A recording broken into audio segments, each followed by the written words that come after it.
Hey everybody, John Ponick with the Mojave Valley Daily News. Welcome in. This is our regular Q&A session that we do every Wednesday at 4 o'clock. Today, I don't think I really need to introduce her, so I'm just going to move on. We have our Mojave County Supervisor, District 5. 2. 2 is what I said. Hildy Angus. Hi, Hildy. Hi. How are you? Thank you for inviting me today. Oh, thank you for... I see these things, and I've never been invited. I felt a little slighted. So I asked you if I could come on, and you agreed. You know what? Last week was Leo, right? Yeah. So, I mean, you immediately followed our state legislator, so I don't think that's All right, let's just terrible, leave right? it at that. Let's leave it while you're ahead. All right, Okay. I'm sorry. You and I haven't exactly been on the same side of issues recently, True. so I wasn't sure that you wouldn't show up here and beat me down. So, but That's what it's about. I appreciate. Well, we spirited still debate. can in Look, America. You had yes, you had a Board of Supervisors meeting 2 days ago, and I said, you know what, I'm going to open this up. Oh, Cindy Frizzell, Hildy is the best. Thanks, Cindy. I am going to open up this video, and I'm going to watch the supervisors meeting, and I'm going to I'm going to be so prepared for Hildy. And I opened it up, and first thing I saw it was 4 hours and 59 minutes, and I went, all right, I'm going to watch a lot of this meeting. And then and then we got to the call to the public, and I just can't, Hildy. I don't know how you do that. All right. Call the public is, it's not in, we don't have to have it. It's at the discretion of the chairman. Until I took office with Steve Moss and Joy Brotherton, we had no call to public. I ran on it. I believe that every citizen has the right to their 3 minutes to address their elected officials. Right. I believe it is their right. What skin does it take off us, but it's gotten to a point, everyone's angry in this country, Yep. right? And that sure. that includes Mojave County and on all different sides. And as an elected official, they can, people can say whatever they want to me. We've learned about it. You have to have thick skin. We see it all the time. It doesn't bother me. Sometimes I think they're wrong. Sometimes I think they're rude and mean, but they can do it. But what is another line that we're seeing it being crossed is going after county employees. And that they don't have to take that. They have not signed up for it. If someone has a problem with an employee, they can come to me, and I can address it. But doing it in the open meeting, and frankly, I was surprised that the chairman, who is the only person during the call of public who can stop it, didn't say anything. Buster Johnson has been known to stop people speaking for things like this. So I don't know if he just wasn't paying attention. I don't know what the deal was, but I don't think it's going to happen again because, like you, a lot of people felt it was unnecessary, unwarranted, and it's just sometimes just plain mean. I mean, some of the things they were saying. I mean, you want to say something about the job they're doing, fine, but the name calling and the personal attacks, people, this has got to stop in America. We're just spiraling into a country that I don't even recognize anymore. We had people, or you had people there at the meeting, and if you get a chance, go to the YouTube channel for the Board of Supervisors, and all you got to do is watch the first 15 minutes of it and just see. But there were people in there that were calling the county health director names that we don't allow our children to use. Exactly. And these are adults standing in a public forum addressing professionals, and it was disturbing. It was just shocking, and I wouldn't say shocking. Nothing shocks me anymore, but it was just so uncalled for. And I disagree with you when it comes to that you're a public official and you are open to these things. No. Questioning your decision or saying that I don't agree with this or I don't agree with that is one thing. Name calling, even to an elected official, is just that's not cool. You know what? But we've gotten used to it, and I'm not going to tell people, "Hey, you're being mean to me." I mean, again, after time, you get used to it. I know who I am. People know who I am, so it doesn't bother me. We've dealt with tougher ones than that. I've dealt with tougher. All right, you passed the budget. $519 million. Yeah, when I first started, it was like $360 million. I mean, things go up, right? So you've been spending a lot, is what you're saying. Since you got there, Hildy, have been spending a lot of money. Yeah, me, myself, I have the checkbook. Maybe, I don't know. I shouldn't even say that. I don't know exactly what it was. But yeah, our budget's gone up. As we grow, We have to provide more services, and that. But I really want to talk about the tax rate, because Okay. that's how it's going to affect you. And The property tax the rate. property tax rate. So Okay. the county collects the property tax. And people get confused because when you pay your property tax bill, you're sending it to the county. But what a lot of people don't know is that the county itself is only, and I'm talking about Bullhead City. Oh, I had a graph. I wish I had brought it. The county itself is only 18% of your bill. Okay. In all fairness, there's the flood control district, which is a separate district, and the library and the TV district. And all that together is another 6%. So 25% of the whole property tax goes to the county. Everything else goes to schools. In Bullhead City, we have the elementary school district, we have the Crushed, and we have MCC. That together is about 35%. Then the other is the fire district, which is Yeah, I was gonna say actually the field house too. The field house. the is field part of house that one, bond. too. Yeah. It's not a huge percent, but it's a there. little bit, yeah. And then that we should put that under schools. And then this fire department is the largest as a whole. If you put all the school districts together, it comes out to about the same. But it's 32%. So when you get your bill and you don't like what you're paying, don't come yell at me, right? I'm just going to I'm going to sit you down. I'm going to show you that thing now. So the rate up until we voted was $1.90, and that's $1.90 per $100 assessed value. Right. Okay, and what the county proposed was to stay the same, $1.90, and we talked about this. I know you wrote it in the paper.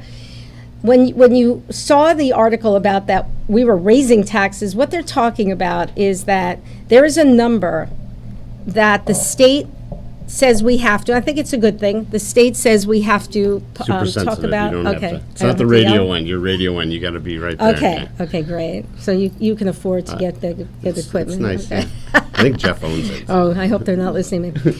And so the truth in taxation number is the amount, the rate we would put on, so you pay the same amount dollar-wise, because guys, that your values have gone up for good or bad. For some people, that's a good thing. For others, it's a bad thing. Yeah. You don't ask for it, but that's what it is. And then there's a state statute that the assessor has to raise up to the assessed value like 5% a year. So no matter what, if we keep the rate the same, you're going to pay more, even though we get to say we didn't Right. up your thing. So Our part of it is we kept it here. It didn't move. Your value of your home went up, so the actual dollars you're the sending in are dollar gonna is going to be but- more. So what we did is we put it down to the truth in taxation number, which is 1.824. And what we debated at the meeting was, okay, so this is the budget, and we are doing very well. I know people complain, but we've done a very good job. We are frugal. We are very conservative. We don't have a sales tax. We're the only county that does Oh. not have a sales tax. That's on my Okay, we'll list. talk about that in a moment. And we are the lowest in property tax. By law, we're allowed to go up to something like $2.32 or something. We're way below that. We're the only ones that are below that. So I know everyone complains and people don't want to pay taxes, but we have to provide the mandated services that we have to do, and that's just always the rub. People like cut stuff. Well, what do you cut?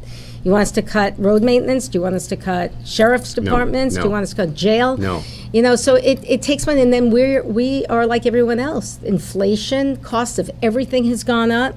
We're having problem like everybody with employees. We were at a good place, and then the federal government came in and made policies that is destroying a lot of stuff that we worked very hard for. And, when you have entry-level jobs at, $14 an hour for a jailer, but they can go to work at McDonald's for $17 or $18 an hour, you can't do that. You can't maintain that. But and then again, and everyone's like, well, starting salary should be more. Well, that's all nice and fine. But if you do that, then the people who've been there for a couple of years started that.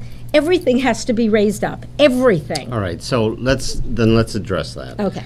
So we can start with the sales tax.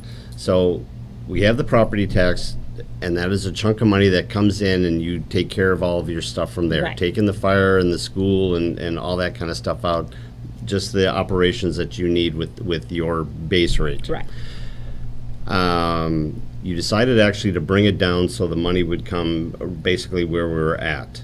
But at the same time, we're talking about, we had this opportunity to put a sales tax in. Right. Because it's a new tax, it's identical to the one that sundowned a couple years ago, correct? Sunsetted, yes. Sunsetted. A quarter Sundown, cent. Sunset, sunrise, tequila sunrise. I don't know what it was, something with Feel like sun. a fiddler on the roof Roof, yeah. moment. When you, a quarter of 1%. Right. The proposal was to do the same thing now. It has to be approved by all 5 supervisors. If one says no, it's done. Right. It has to be unanimous, which I don't like anything that's unanimous, because that means the minority gets Right. gets to make that One guy can decision. do One that. guy can do it, and we have that one guy. Our other option is to put it on the ballot. That would just take a simple majority to put it on the ballot. So that's always an option. But this year, it just didn't go. The quarter cent sales tax was going to be for some buildings that we have to do. You just can't put it in the general fund. You just can't have a sales tax and then it pays for operations. It's gotta be Can't do that. designated It to has to something be specific. designated. I'm going to come to it because I have another idea for that I'm going Okay. to start working on. And so that didn't pan out. So that's basically where your property taxes go. It's actually, the formula is difficult, but it's kind of simple, when you look at it. Right, so we're talking at all of the thousands, you probably have the number, but the thousands or hundreds of thousands of people that come to Right. Bullhead, Fort Mojave, Mojave Valley, Kingman, Havasu throughout the year. Right. These are the people that would be paying that sales tax, Right. besides us. But And that would take- renters. And And renters. renters. And it would Exactly. take that burden off of the Right. property owners here and spread it among everybody that's using all of these facilities. Exactly, and that's the theory of it. I mean, a quarter cent, and we had a quarter cent sales tax for 20 years. It was put in 1999 and sunsetted in 2019. And it went and it built all our building. We had to build a new jail. It was mandated. If you saw the last jail, have you ever been to the old jail? No? It's medieval, okay? Are you sure? It's horrible. I don't know I what meant you as heard, a but I've never visitor. been there. I meant as a visitor. Oh, okay. It was terrible. And then there was things that, it was interesting. The first building after the jail was the Superior Court, and that was the last building that got done. There's a lot of reasons for that. But we also did the administration building, I mean, we did a lot on that. The quarter cent sales tax historically brings in about $7 to $7.5 million. Okay. Okay? All right. And but now things are changed because of the Wayfair bill, right? It's Wayfair is, so remember, you didn't pay sales tax when you ordered stuff online? Yeah, that's right. Okay. And then they now you pointed do it. at That is Wayfair, a yeah. huge chunk of change, and the cities are seeing it. So we're seeing a lot of money come in, but the county doesn't have any access to that, whether that's good or bad. But so I'm thinking, for me, I think the most important thing that a county has is its law enforcement, the sheriff's department. Okay. And we have to take care, as we grow, we have problems in the jail, we have a lot of things. So we're looking into doing what they call a jail district, either a public safety district or whatever. There are certain rules that you have to do for that. So that would mean that $7.5 to $8 million now, because everything's gone up, would go immediately towards the jail. And that would free up some other money that we put now towards the jail. We still would have to supplement. I think you have to match it. But since the jail is one of the biggest parts of our budgets, the jails and the courts, whether you like it or not, we are what we are.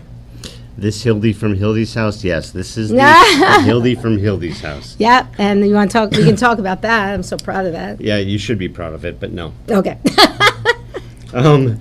If we have time, we'll do that. But Okay. And you talk about public safety, and you talk Yes. about that stuff. So from what I understood, I think Sam Elters said that they ended up Our cutting county $1 million manager. they cut $1 million from the Public Safety Retirement Fund commitment. Now, Okay. this is what is it, 34 million at one point? Yeah. And you've been chipping away at Right. it.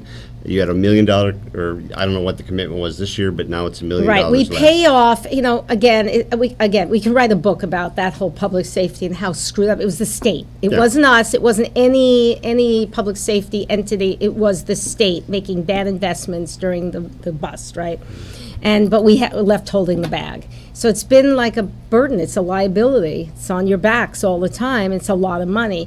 So the state's allowing some things to happen. I know Bullhead Fire Department refinanced their debt. It was like $25 million. Saved a pile of money. Saved a pile of money. I've been told that that's not a great option for us. I don't understand why. It hasn't been explained, but they have other ideas. Like we can borrow from ourselves and pay 1% or whatever. So we're looking forward to it. So when we heard that we were going to put some extra money, we're still going to pay. It's not like we're not paying. We have to. We have a certain amount we have to pay a year. We're paying 7%, which is so ridiculous. And most entities are. So we were going to put another $1.5 million. So by lowering this to $1.82, the only change would be we're going to not put $1.5 million into that debt. Okay. So because if you listened, did you listen? I got as far as I could. I'm telling you, I was. Well, they're saying because the state, they're having better investments, the market's been great, and so that it's going to chip away at that too. So it's fluid. The amount is fluid, and so it seemed like at this point it was the right thing to do, and that's what we decided to do. All right. So then here's my issue to wrap the whole thing up. You lowered the property tax, basically, theoretically. Not you, but one person on the board killed the sales tax. You had to cut $1 million from public safety to get the bond where it needed to be. And there was a lot of talk about how county employees aren't making what they need to, entry-level prison guards aren't where they need to. We've done all these things to cut how much money is coming in, and then we have to cut these other things or complain about these other things because the money's just not there. We did give raises, and we've been giving, again, somebody online said, I'm anti-term limits and anti-salary raises. I'm not against it. We gave 10% in the last 2 years.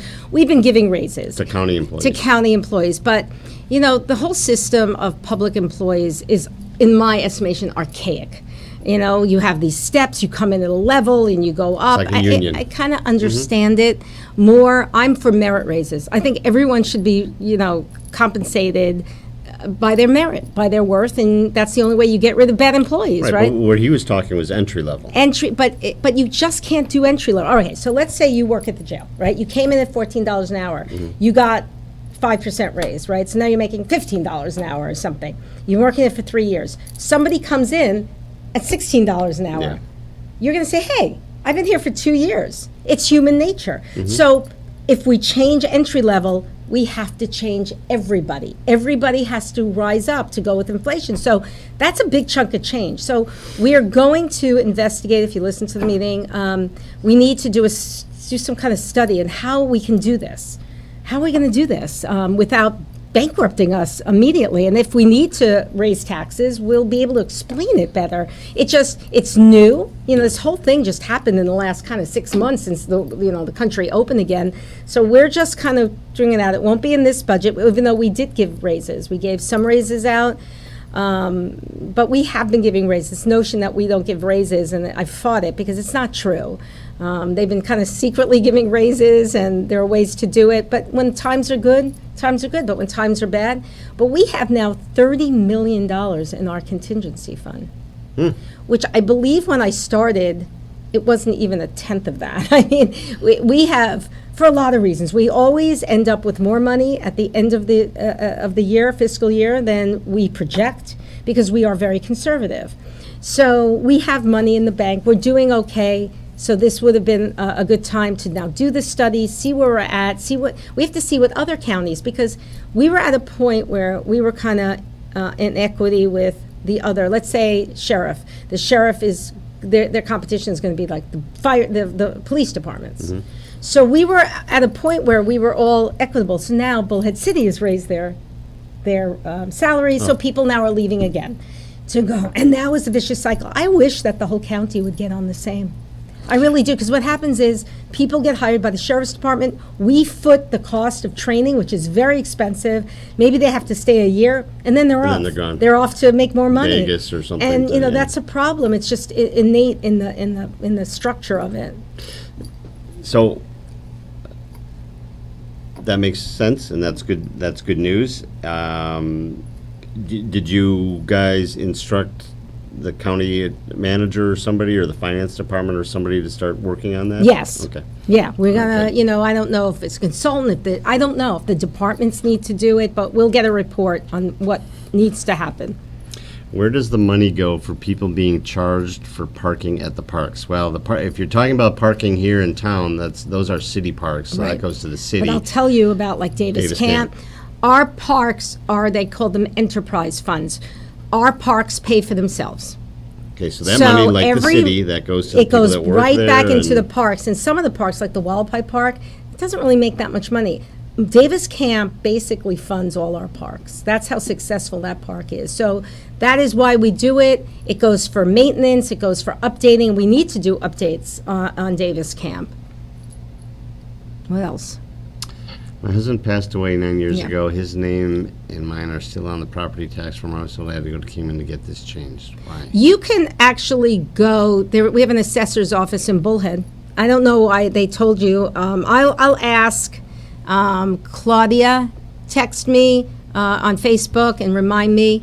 My husband passed away, and his name is still on the property tax. You have to take him off. It's on the property deed. So if his name is still on that deed, you're going to get that. Whoever's on the deed Who's is gonna ever be on on the it. tax So roll. it's a technicality. Okay. All right, let's talk about something cool. Okay. The $40 million that is divided among the five of you, you're getting 8 point whatever for Bullhead City, and you already allocated like $1 million of Right. Mm-hmm. that for another Hildy's House No, 2.0. no. It's I'm not saying- not. I'm just It's saying not. that And let me type of explain place. that, because now that you put that out, that's what people are going to remember. and That's it's gonna not be the true. headline It's tomorrow. not that type of place. So,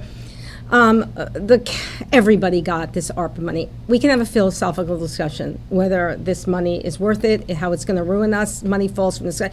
It's not free money. It's coming from your pocket and from printing presses. Okay, that's the crux of it.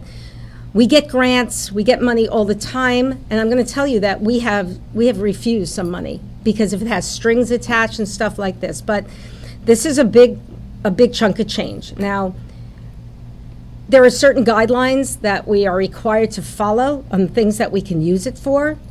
So Travis Lingenfelter, one of the supervisors, motioned that we should divide it between the districts, and that was the first I kind of heard of it. I'm like, oh, I don't know if I like this, but then when I thought about it, Bullhead City is an incorporated city.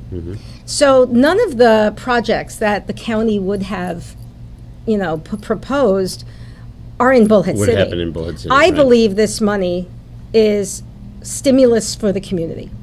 I believe that. The government has gotten a lot of money. You should not grow money with this money. It's one-time money, so you can't hire Hire people. people, 'cause, yeah. It's one-time money. So in Bullhead City, I'm committed to doing projects within the community for the community. Things that maybe because of COVID, it has to be connected to COVID some way, but there are ways, I'm not going to lie, that maybe had to be put on hold because of fundraising, things like that. So the first thing that came up, and the timing was because there was a house became available. And so it's not a resident, Hildy's house, which they named after me, only when I told them they couldn't name it after me because I'm a politician, but because I'm a recovering alcoholic and I'm proud of it. And I want other women to know that you can have a life after you become sober. And that was very important to me.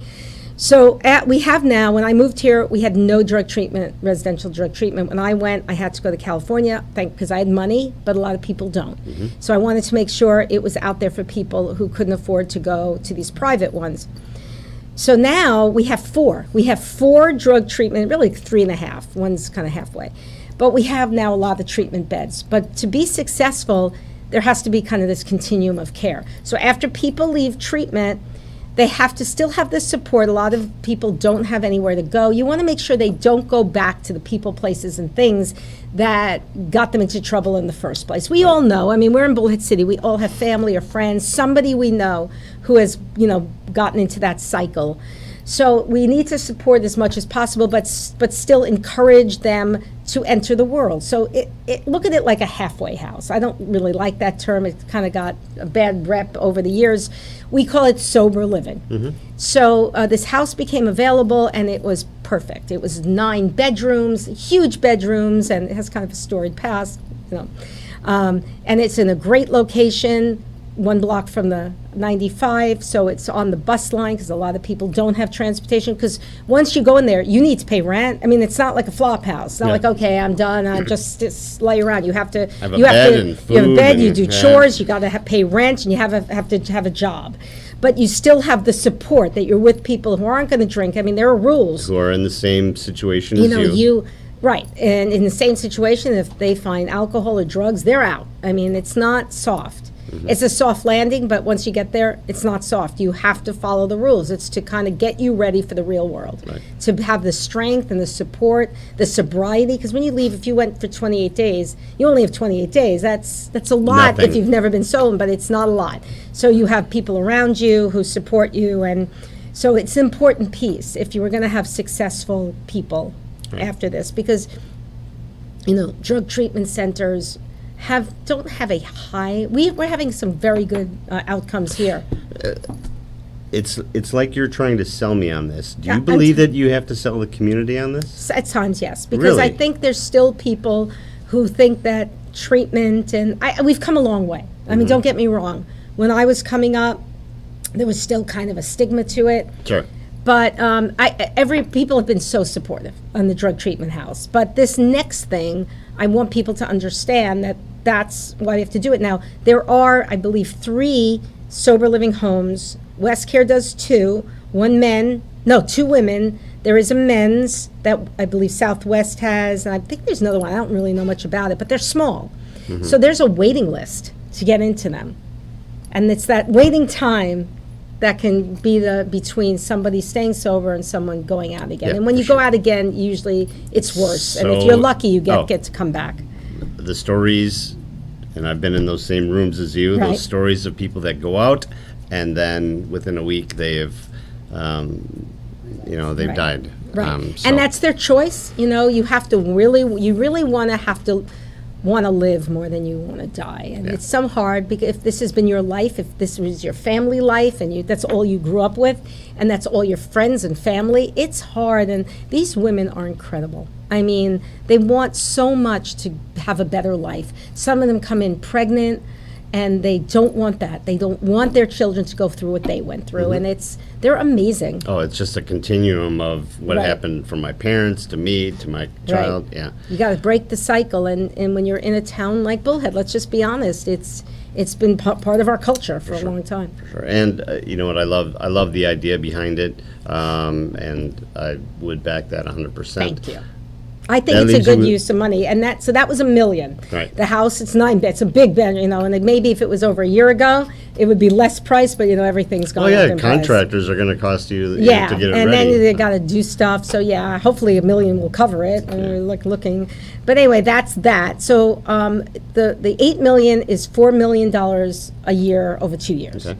So we have 20 million. County now has 20 million in the bank. It's sitting there. So I've been surprised that there've been some agencies, some nonprofits who've come to me. If you know of a project that you believe is a really good project and somehow related to COVID, or something happened because of COVID and it couldn't get done, by all means, send me a proposal. It doesn't have to be long and involved, a paragraph, what it is, why you think that this would be a good project, and if I think that it's a good one, I'll contact you, and we'll see if we can work it out. It's not a long it's not like a grant. You don't have to sign up for it. I have discretion over it. Whether that's a good thing or a bad thing, we'll soon see. But that's what we did when we made the motion to distribute it amongst the It districts. still has to be approved by. It has to be approved by an agency that it's within the guidelines Okay. of the All ARPA right, so money. there's some oversight there. or Yes. Oh something. yeah. Total budget in 2013 was 274, according to Karen Flanagan. What does she No. know? I don't believe that's true. That might have been, well, that was probably the budget without, when you say 519, that takes into community services, which is completely grant-driven. We Okay. put it all together. I'm not really sure, I should know. In 2013 that wasn't the total budget. That's with community services, I don't believe so. Okay, we're running up Okay. against the clock here, so I'm going to ask you one more thing. It was about the $46 million approval for redoing Highway Oh, 95. yeah. That was on the state level. It's awesome. It's Yes. going to go from Havasu up to the highway and then pick up again here over down. Bridge to bridge. In, well, Bridge to bridge here on 95 from, basically bridge to bridge, Yeah. but 95 starts way down there. Do you think that's going to work? what do you mean? I mean, we're talking about it, and when I talked to Toby about it, it is rip out the highway, replace it with new stuff, not resurface it or anything. It is rip it out completely, replace it. That's And not true. That's not true. It's repaving. I don't believe I don't think you can do that for 45 million, frankly. it's $1 million a mile, and the way it was put to me. Okay, so even if it's Believe that. repaving, Right. repaving won't be so bad because lanes are going to be closed here and there. It's not a big deal. When you do something like that, that is huge, because we are ready. And you drive these roads with Oh, us. I do. We are ready, especially going through the southern part of the Right. Bullhead and going into Fort Mojave. You don't think that's going to be an issue? First, let me say that I don't know when it's going to get done. Yeah, it could be years because from now. they have funded a lot of things, and this is ADOT. It's not the city doing it or the county. If the city got to do it, it would be done better, faster, and Faster. cheaper. I mean, let's just be honest. So we are kind of have to be on a list. I mean, ADOT just has so many resources, human resources to go out and do the work. I don't know where we are on the list. But this can segue into our next thing, which is Vanderslice. So Okay. since the beginning of time, See how she snuck that in? since the beginning of time, it seems like 2003, they've been looking for, they foresaw the growth in the valley, in Bullhead City, and they knew that the pressure it was going to put on Highway 95. And they knew we had to do a bypass road. So after a lot of studies, they came up with the Vanderslice. So it would start at Courtright, right? Start at Courtright, and then go to the southern part of the Parkway. Right. So it's about 15 miles or something like that. Yeah. And the stories again are legendary about why this didn't get done. There was money, then there wasn't money, there was some shenanigans, I don't know, but it never got done. When they first proposed it, it was going to be $12 million. Now the price tag is $45 million, which is an ouch number. And up until this year, it would be like, oh, we can't. But now we're in the talking, sky. when we used to talk in thousands, now we're talking in millions.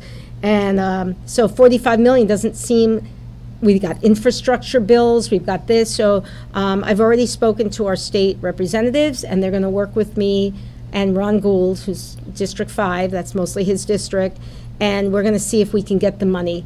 And that would be the county doing that work, so it would be done quicker. We need to do that. We need to take that pressure But off of you've 95. driven that route, so Vanderslice comes up and then it stops in a Yes. community, which is, Yep. and talking to Mayor Brady, that's been the holdup all along. Right. as far as I Well, I don't understand, know if but- that's all along, but, again, there's some easements, there's some tribal land, and there's a lot of things to work out. Then there's Mountain View, and we're doing things on Mountain View. So there are going to be a few options, but we need to do something once and for all, and because we're growing.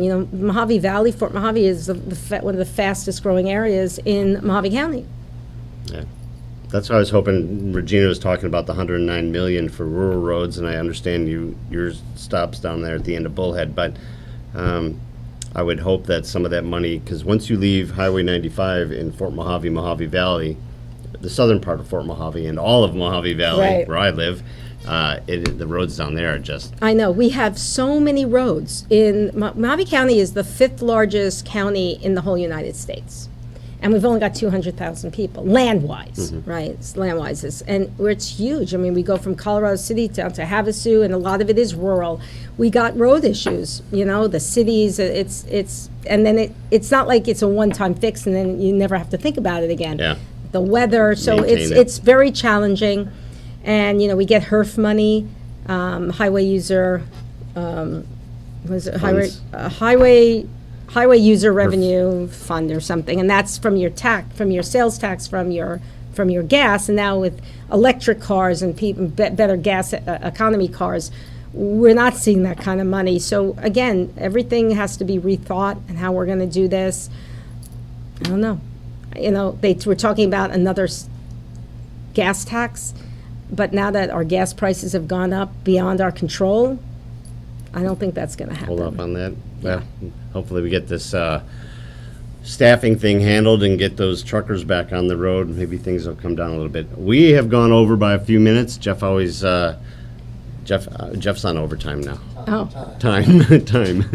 So we are going to wrap it up. But I'll I get you thought it was back. an hour. No, it's a half hour. But thank you for the extra time then. Yeah. I wish I'd known. Okay. But we'll get you back here in a Okay. few weeks. Can I just say, if you wanted to ask me something, just either text me, private message me on Facebook, or email me, or call my office, or call my cell phone, 928-201-5967. You can call my cell.